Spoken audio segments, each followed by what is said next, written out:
आज गोर्खा दरबारमा सुन बाँडेको छ रे भन्ने मात्र के सुनेको थिएँ। म चाहिँ सुन लिनको लागि यसरी दौडेँ है त। हेलो साथीहरू, फेरि पनि वेलकम छ मेरो अर्को मिनी ब्लगमा। आशा गर्दछु हजुरहरू सबजना सन्चै आरामै हुनुभएको छ होला। म पनि एकदम सन्चै आरामै छु।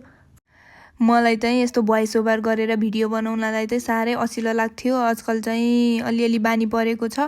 जस्तो जे छ हेरेर मलाई माया गरिदिनु होला। अनि जो साथीहरूले मलाई फलो गर्नु भएन उहाँहरूले मलाई फलो गरिदिनु होला। म फलो ब्याक गर्छु।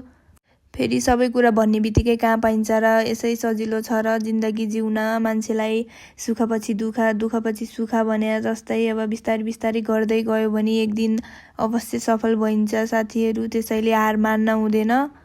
धेरै भयो सुख दुःखको कुरा। अब हेर्नुहोस् म चाहिँ कहाँ जान लाग्छु यस्तै राम्री भएर, यसरी रेडी भएर। राम्री भएँ भनेको रेडी चाहिँ भइछु, तर कानमा टप लगाउन चाहिँ बिर्सेछु के। म मात्रै हो कि हजुरहरूलाई नि यस्तै हुन्छ? हतार भयो बेला एउटा न एउटा चिज त छुट्टिहाल्छ है। अनि आज चाहिँ म रेडी भएर दरबारतिर फेरि लागेँ है त। म र ड्याडी अनि माइजू अनि हाम्रो सानो देवर बाबु भएर चाहिँ आज दरबारतिर लाग्यौँ।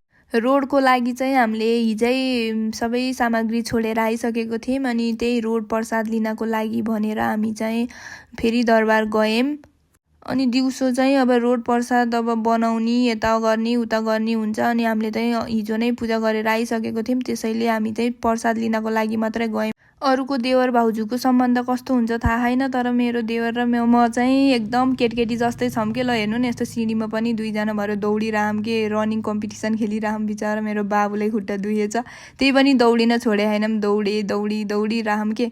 बल्ल तल्ल गरी माथि केप मात्र पुगेको थिएँ। बाबा लाइन त आज रोड लिने सायद लास्ट दिन भएर नि होला। यति धेरै भिड रहन्छ कि साथीहरू कुरै नगरौँ।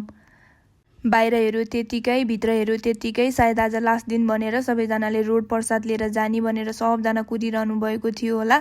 अनि मैले हजुरहरूलाई भनेको थिएँ नि ताई रोड र भुङ्रे रोड भनेर। ल हेर्नुहोस् त, यहाँ मैले माथि कराईमा पाकिरहेकोलाई चाहिँ ताई रोड भनिन्छ। अनि यो भुङ्राको बिचमा हालेर पकाउनेलाई चाहिँ भुङ्रे रोड भनिन्छ साथीहरू। मैले पनि यहीँ आएर थाहा पाएँ, मलाई केही पनि थाहा थिएन यसबारेमा। ओहो लाइन बस्नुपर्छ होला, मान्छेहरू टन्नै हुनुहुन्छ होला भनेर। अनि त्यसपछि दौडिँदै आएको त लास्टमा यहाँ के पनि रेडी नभए रहेछ साथीहरू। अनि एकछिन यहाँ आएर कुरेर बस्यौँ हामी चाहिँ। कराईमा पाक्यो अनि सबैजना बसेको मान्छेलाई सबैलाई दिनुहुन्छ होला भन्ने चाहिँ होइन रहन्छ। यहाँ चाहिँ अब पूजाहरू त पाकिसकेपछि गोरखनाथलाई चढाएर, तल हनुमानको मन्दिरतिर चढाएर, सबै देवी देवताहरूलाई यताउता गरेर चढाएर अनि बल्ल लास्टमा चाहिँ रोड हामीलाई बाँड्ने, दर्शकहरू भक्तहरूलाई बाँड्ने रहेछ रोड प्रसाद चाहिँ साथीहरू। पूजा सकियो।